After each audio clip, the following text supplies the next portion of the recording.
Halo Sobat Football Lovers, kembali lagi di channel Bal News 2. Nah, kali ini di channel ini kami membahas berita seputar olahraga sepak bola.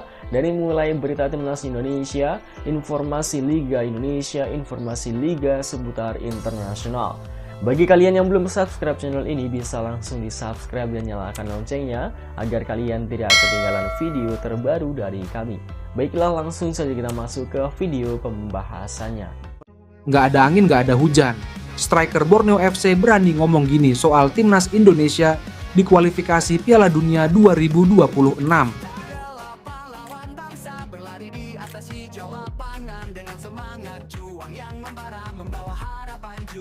Penyerang Borneo FC Leo Gaucho bersedia bermain untuk timnas Indonesia.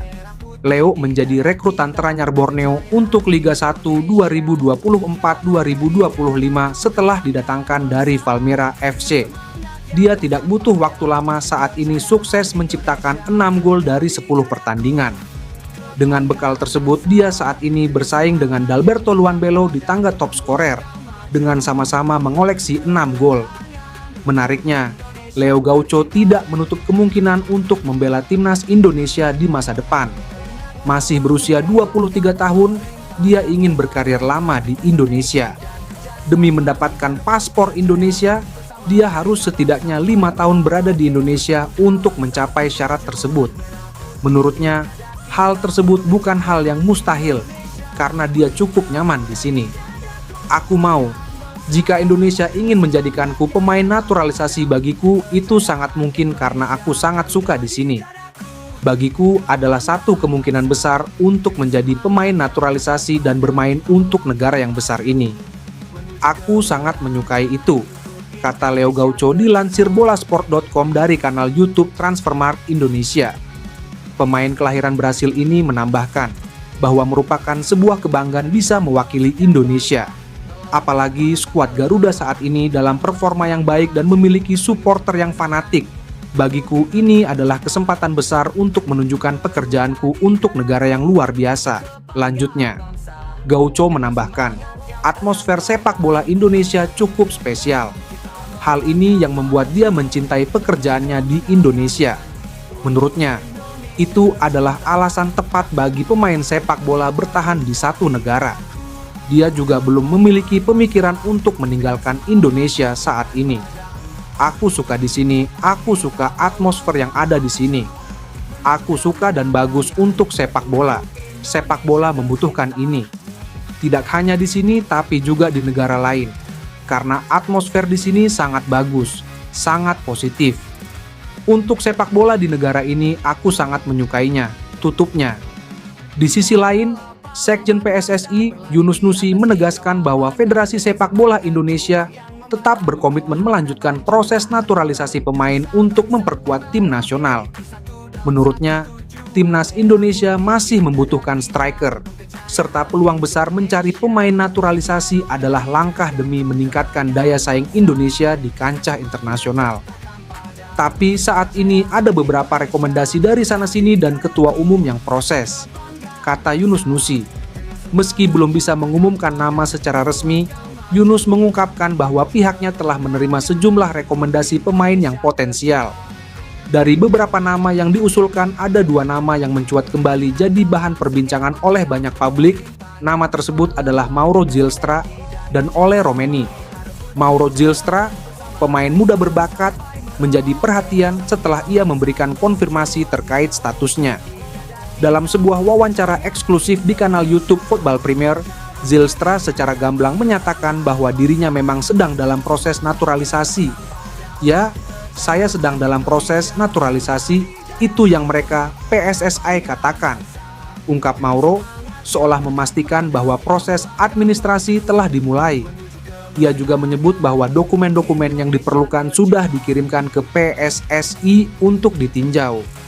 Tidak hanya itu, Mauro memberikan penegasan lebih lanjut dalam podcast Football Premier. Saya sedang diproses, itu yang mereka sampaikan. Ujar Mauro memberi sinyal bahwa proses naturalisasi berjalan lancar. Lebih lanjut, ia menyebut bahwa seluruh dokumen yang diperlukan telah berada di tangan PSSI. Sepertinya akan segera terjadi. Semua dokumennya sekarang ada di PSSI. Saya tinggal menunggu sampai mereka memeriksa semua dokumen itu, tambahnya. Kabar naturalisasi Mauro Zijlstra ini tentu memicu beragam reaksi dari publik. Sebagian netizen menyambut baik langkah PSSI yang terus mencari pemain keturunan untuk memperkuat skuad Garuda. Mereka menilai hal ini sebagai langkah positif untuk mendongkrak prestasi di kancah internasional, terutama menjelang kualifikasi Piala Dunia 2026.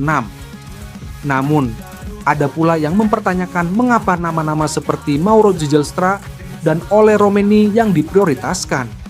Mereka berharap PSSI lebih selektif dan fokus pada kebutuhan tim, terutama di sektor tertentu seperti striker, mengingat kekosongan posisi tersebut di timnas. Ketua Umum PSSI Erick Thohir juga disebut memiliki peran penting dalam proses ini. Yunus Nusi menegaskan bahwa Erick akan menjadi sosok yang memimpin jalannya proses administrasi, termasuk memverifikasi dokumen dan berkoordinasi dengan pihak pemerintah untuk mempercepat proses naturalisasi. Semua dokumennya sekarang ada di PSSI. Saya tinggal menunggu sampai mereka memeriksa semua dokumen itu, tambahnya. Kabar naturalisasi Mauro Zijlstra ini tentu memicu beragam reaksi dari publik. Sebagian netizen menyambut baik langkah PSSA yang terus mencari pemain keturunan untuk memperkuat skuad Garuda. Mereka menilai hal ini sebagai langkah positif untuk mendongkrak prestasi di kancah internasional, terutama menjelang kualifikasi Piala Dunia 2026. Namun, ada pula yang mempertanyakan mengapa nama-nama seperti Mauro Zijlstra dan Ole Romeni yang diprioritaskan. Mereka berharap PSSI lebih selektif dan fokus pada kebutuhan tim, terutama di sektor tertentu seperti striker, mengingat kekosongan posisi tersebut di timnas. Ketua Umum PSSI Erick Thohir juga disebut memiliki peran penting dalam proses ini.